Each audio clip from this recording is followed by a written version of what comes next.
What if we could sort of hit fast forward on, well, on the future of how we live and move? It sounds like science fiction almost. Right.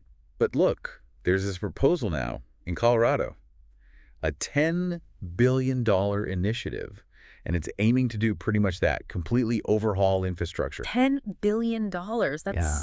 That's a serious number. It really is. Imagine getting a peek at a blueprint for, I don't know, a totally different way of powering and connecting a whole region. And what strikes me immediately is just the ambition. It's Yeah. not tweaking things. Uh. It's a ground-up rethink of, like, essential services. Exactly. And it all comes from this document we've got dated May 3rd, 2025. It's called a $10 billion national experiment. That's what we're diving into today. Okay. So forget just upgrading roads or power lines. This plan maps out 6 interconnected smart infrastructures. And the engine behind it all, it's a really innovative mix, electrolysis. Right, using electricity to split water, Yeah. hydrogen and oxygen for power. Uh-huh. And it's all orchestrated by AI, artificial intelligence. That reliance on creating power right where you need it, off-grid, through electrolysis, that feels like a really fundamental shift. It suggests, moving towards energy independence, maybe more resilience if things get disrupted. Okay, so the big picture is this blend. On-site power, AI control, adaptable infrastructure.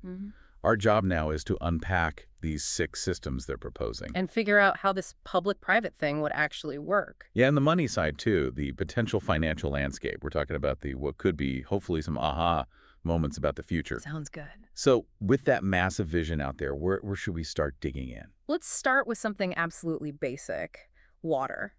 The proposal puts aside $1 billion for something they call oasis machines. $1 billion for water. Okay.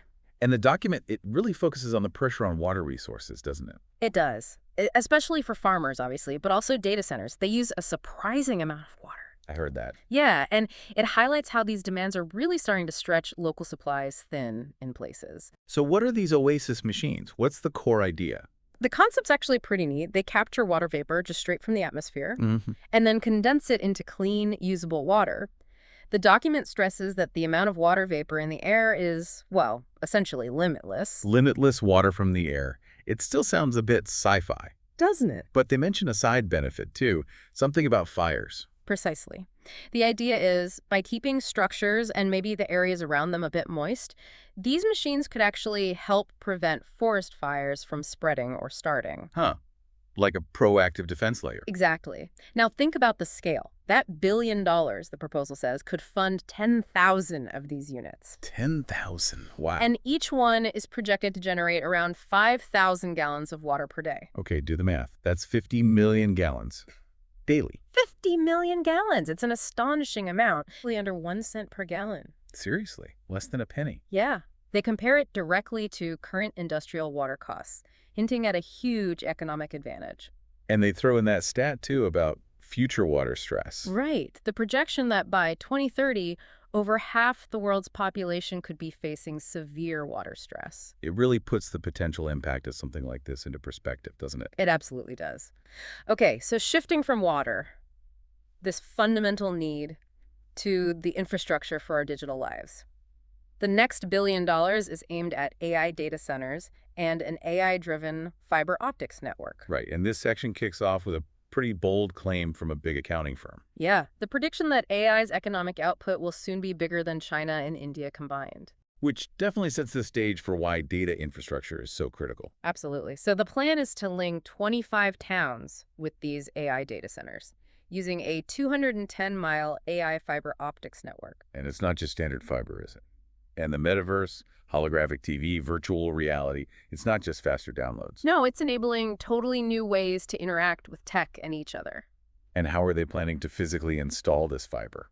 It's quite clever. The plan is to house the cables beneath the guideway for the Skyway system, which we'll get to next. Ah, okay. Integrated. Yeah, inside protective 3-inch pipes. Yeah. And the capacity they mention, potentially up to 200,000 simultaneous data streams. Wow. But it's not just the tech specs, it's the economic side too. Right. The idea is this attracts new business parks, fosters a whole new sector of AI and new media jobs. They even talk about live broadcasting events, creating new media content.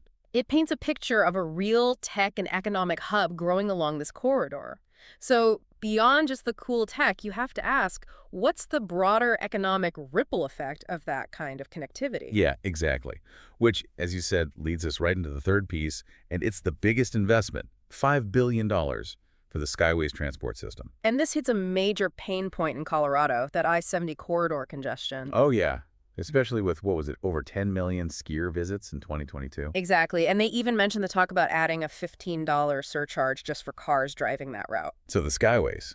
This is pitched as the alternative, the solution. That's the idea. A 210-mile elevated route runs from Denver right into the mountain resort areas. And the current traffic numbers are kind of staggering when you see them laid out. Aren't they? Around 70,000 cars per day each way. And the average car only has like 2.5 people in it. That's a lot of metal moving up and down a tricky mountain road. For sure. So their initial feasibility sketch, it suggests a break-even point around $25 per trip for tourists, maybe less for locals. Okay, $25. How much of the system's capacity does that require? That's the remarkable part. Only about 18% of the total daily capacity.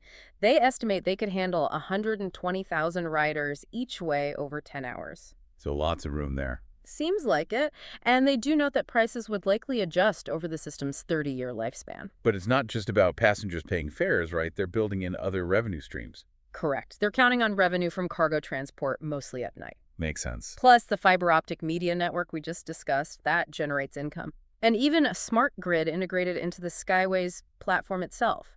It's about using the infrastructure 24/7. The stacked pay zones idea they mentioned. Explain that a bit more. Think of the Skyway structure itself, the guideway. It's not just holding up the transport pods. It's also designed to carry the power lines for the smart grid, the fiber optic cables for the data centers, and potentially even pipelines for water or captured carbon dioxide. So stacking multiple uses onto one structure.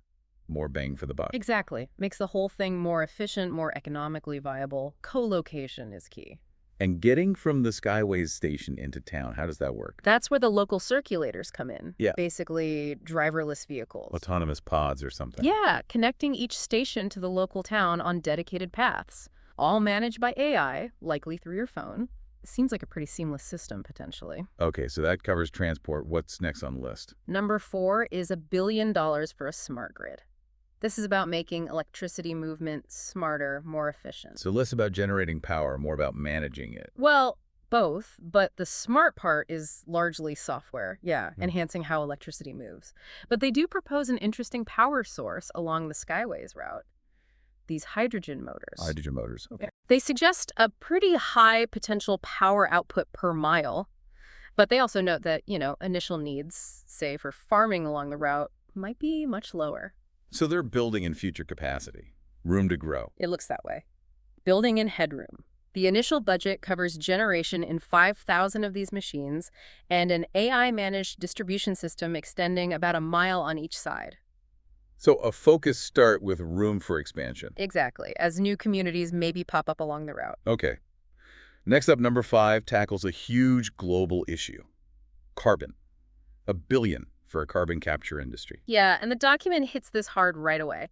It talks about the estimated 400 billion tons of CO2 already in the atmosphere. And the urgent need to actively pull it out, not just reduce new emissions. Right. So the business plan, step 1 anyway, outlines 10 different products that could actually be made from captured carbon. Okay, so if you're capturing carbon all along this 210-mile route, you need to get it to those centers. Precisely, which means you need a pipeline network.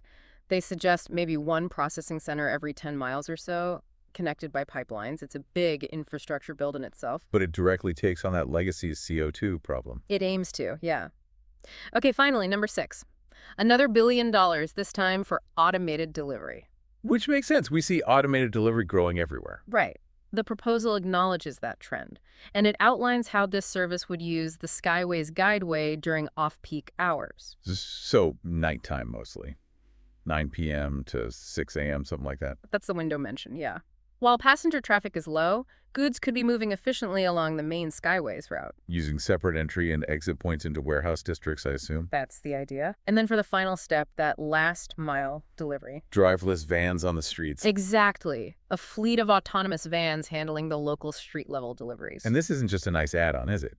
It helps the Skyways bottom line. significantly. They project this nighttime freight could boost the Skyway's overall revenue by maybe 25 to 35%. Makes the whole system more sustainable. Okay, so that's the rundown of the 6 pieces. Water, data, transport, energy, carbon, and delivery. Wow. Now, how do they propose actually paying for and managing all this? The $10 billion question, literally. Right, the structure